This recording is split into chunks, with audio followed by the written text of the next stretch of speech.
Kọ́kọ́ wà tó dẹ̀ wà very important. Ìyẹn fẹ́ni tó bá fẹ́ fẹ́ ọmọ mi. Ó láti ṣe court wedding. Kò lè ṣeé ṣe. Kò ṣeé ṣe. I love him so much. You love him so much. Is it compulsory that you have to go to the registry? Ó yẹ kó o yẹ ká dára.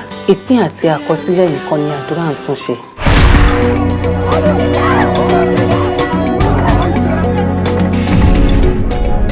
Wọ́n ti fún pè mí sí lọ́nà. Ó ti ṣe kí ni?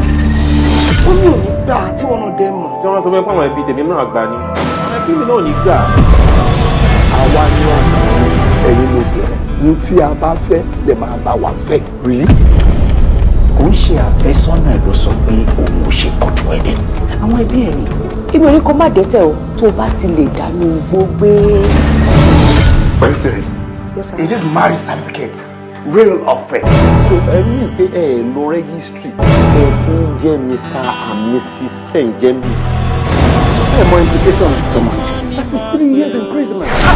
Ìwọ nìkan ni mo ní. Ìwọ nìkan ni máa pè ó nígbà tí retí bá fẹ́. Èyí ọkọ ẹ kọ́kọ́ fẹ́ ló ìfẹ́ ìwé yìí. Ó kúrò má lọ́rùn o. Ìwọ́n mọ̀ wí o. Nígbà tágbára bá fẹ́ pin o.